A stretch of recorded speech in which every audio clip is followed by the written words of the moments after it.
Breaking news. Bhuvanagiri ప్రభుత్వ గురుకుల హాస్టల్లో ఫుడ్ పాయిజన్ ఘటనలో విషాదం చోటు చేసుకుంది. హైదరాబాద్లో ఆసుపత్రిలో చికిత్స పొందుతూ ఓ విద్యార్థి మృతి చెందాడు. ఈ నెల 12వ తారీఖున హాస్టల్లో ఫుడ్ పాయిజన్ ఘటన చోటు చేసుకుంది.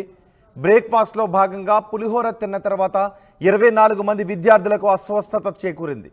భువనగిరి ఏరియా ఆసుపత్రిలో చికిత్స చేశారు. పరిస్థితి విషమంగా ఉన్న వారిని హైదరాబాద్కు తరలించారు. వారిలో చికిత్స పొందుతూ ప్రశాంత్ అనే విద్యార్థి మృతి చెందడం అందరినీ విషాదానికి గురి చేస్తోంది. మృతుడు ప్రశాంత్ది పోచంపల్లి మండలం జిప్లపల్లి. చిన్నారి మృతితో గ్రామంలో విషాద ఛాయలు అలముకున్నాయి. కుటుంబ సభ్యులు కన్నీరు మున్నీరవుతున్నారు. దీనిపై మరింత సమాచారం మా ప్రతినిధి రమేష్ అందిస్తారు. రమేష్, ప్రశాంత్ అనే విద్యార్థి మృతి చెందడం అత్యంత విషాదకర ఘటన. అసలు ఈ ఫుడ్ పాయిజన్ జరగడానికి కారణం ఏంటి? ఇంతవరకు ఎవరిపై చర్యలు తీసుకున్నారు? ప్రశాంత్ అనే విద్యార్థి ఎందుకు మృతి చెందాడు? హాస్పిటల్లో జాయిన్ చేసినప్పటికీ కూడా ఎందుకు పరిస్థితి విషమించింది? మొత్తం 30 మంది విద్యార్థులు కూడా అస్వస్థకు గురి కావడం జరిగింది. గత 4 రోజుల క్రితం కూడా ఏదైతే భువనగిరిలోని గురుకుల హాస్టల్లో ఉందో హాస్టల్లో మొత్తం కూడా ఆ కల్తీ ఆహారం తినడంతో ఫుడ్ పాయిజన్ కావడంతో విద్యార్థులంతా కూడా ఒక్కసారిగా అస్వస్థకు గురి కావడం జరిగింది. మొత్తం 30 మంది విద్యార్థులు కూడా ఆ అస్వస్థ గురి కావడంతో స్థానిక ఆ భువనగిరి ఏరియా ఆసుపత్రిలోనే చికిత్స అందించడం జరిగింది. కానీ పరిస్థితి విషమంగా ఉండడంతో వారిని కొంతమందిని సికింద్రాబాద్ ఆసుపత్రికి, మరికొంతమందిని ఉస్మానియా కూడా తరలించడం జరిగింది. గత 3 రోజుల నుంచి కూడా చికిత్స పొందుతున్నటువంటి విద్యార్థి ఎవరైతే ఉన్నారో ఆ రెయిన్బో ఆసుపత్రికి పరిస్థితి విషమంగా ఉండడంతో రెయిన్బో ఆసుపత్రికి తరలించడం జరిగింది. కోమాలోనే ఉండడం జరిగింది. గత 2 రోజుల నుంచి కూడా కోమాలోనే ఉండి పరిస్థితి విషమించి కూడా రాత్రి మృతి చెందడం జరిగింది. చికిత్స పొందుతూ కూడా మృతి చెందింది. 6వ తరగతి విద్యార్థి, ఆ పేద కుటుంబంలో పుట్టినటువంటి పోచంపల్లి ఆ మండలానికి చెందినటువంటి ఆ విద్యార్థి గత కొంతకాలం నుంచి కూడా అదే హాస్టల్లో ఉంటున్నారు. మరికొన్ని రోజుల్లో కూడా వేసవి సెలవులు ఉంటాయి, ఇంటికి వెళ్ళిపోవచ్చు అనుకున్నారు. కానీ ఇంతలోనే ఫుడ్ పాయిజన్ ఈ విధంగా ఆ కల్తీ ఆహారం తిని అస్వస్థ గురై మృతి చెందడం అనేది కలిచివేస్తుందని చెప్పొచ్చు. ఆ తల్లిదండ్రులంతా కూడా కన్నీరు మున్నీరు అవుతున్నారు. స్థానిక ఎమ్మెల్యే కుంభం అనిల్ రెడ్డి కూడా ఆ విద్యార్థుల అస్వస్థకు గురైన విద్యార్థులను కూడా పరామర్శించడం జరిగింది. పూర్తి స్థాయిలో కూడా విచారణ జరపాలని కూడా ఆదేశించడం జరిగింది. దీంతో కల్తీ ఆహారం తిని ఆ మృతి చెందడంతో దీనికి కారణమైనటువంటి ఆ ప్రిన్సిపల్ ని, ఆ గురుకుల ప్రిన్సిపల్ ని కూడా ఆ రాత్రినే సస్పెండ్ చేయడం జరిగింది. ఏదేమైనప్పటికీ కూడా ఇలాంటి ఘటనలు చాలా గతంలో కూడా చోటు చేసుకున్నాయి. చాలా వరకు కూడా ఈ విధంగా ఫుడ్ పాయిజన్ అయి విద్యార్థులు కూడా అస్వస్థకు గురి కావడం జరిగింది. వారు నాణ్యతా ప్రమాణాలు పాటించకపోవడం, ఆ వేసవి సమయం కావడంతో కూడా వారు తీసుకున్నటువంటి ఆహారం విషయంలో కూడా జాగ్రత్తలు వహించకపోవడం పట్ల ఈ విధంగా జరిగిందని చెప్పవచ్చు. ఇది చిన్న ప్రమాదం కాదు. ఏకంగా మొత్తం 30 మంది విద్యార్థులకు అస్వస్థకు గురి కావడమే కాకుండా తిని వారు, ఎందుకంటే ప్రతిరోజు కూడా హాస్టల్లో మనందరికి కూడా తెలుసు విద్యార్థులకు ఏ విధమైనటువంటి ఆహారం ఇస్తారో. మొత్తం కూడా రాష్ట్ర వ్యాప్తంగా కూడా ఇదే విధమైనటువంటి ఘటన చోటు చేసుకుంది. గతంలో కూడా రాష్ట్ర ప్రభుత్వం కూడా గురుకుల్లో పాఠశాలలో కూడా నాణ్యత పాటిస్తున్నాం, అన్ని ప్రమాణాలు పాటిస్తున్నాం, విద్యార్థులకు మంచి ఆహారం పెడుతున్నాం అని చెప్పినప్పటికీ కూడా ఈ తరహా ఘటన అనేది ప్రతి ఒక్కరిని కూడా కలిచివేస్తుంది. ఎందుకంటే హాస్టల్లో పెట్టినటువంటి భోజనం చేసి విద్యార్థి చనిపోవడం అనేది ఇది ఎక్కడా కూడా ఉండదు. ఎందుకంటే ఆ తల్లిదండ్రులు పేద తల్లిదండ్రులు హాస్టల్లో ఉంటే ఆ ఉన్నత స్థానాలకు వెళ్తారు. మొత్తం కూడా వారు పేద కుటుంబం కావడంతో గురుకుల హాస్టల్లో చేర్పించడం జరిగింది.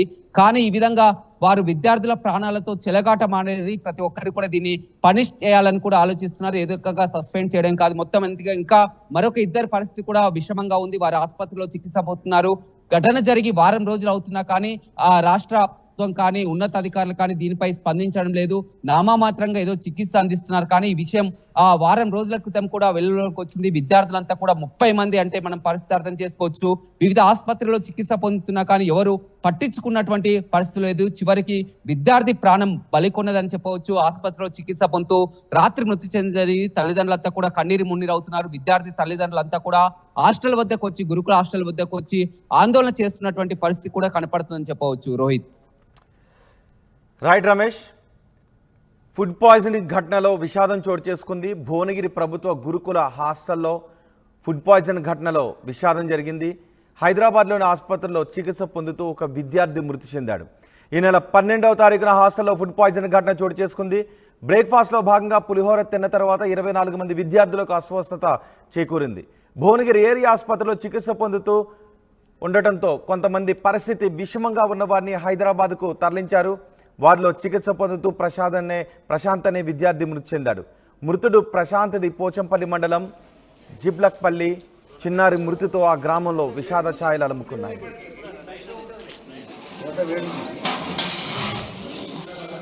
సిక్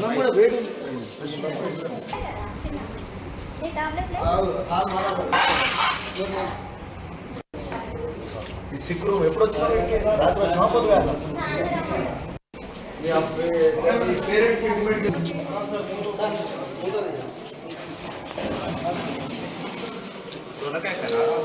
ఇదంతా వేడిగా ఉంది. ఇప్పుడు ఇదంతా వేడి.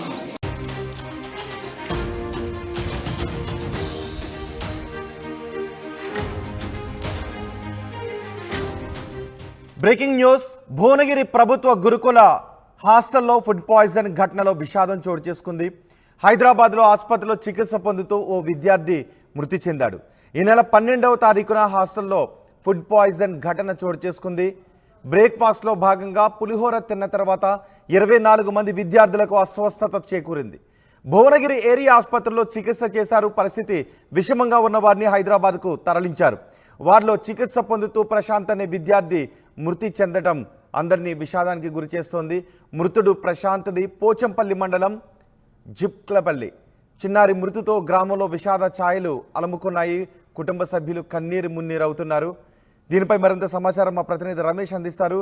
రమేష్, ప్రశాంత్ అనే విద్యార్థి మృతి చెందడం అత్యంత విషాదకర ఘటన. అసలు ఈ ఫుడ్ పాయిజన్ జరగడానికి కారణం ఏంటి? ఇంతవరకు ఎవరిపై చర్యలు తీసుకున్నారు?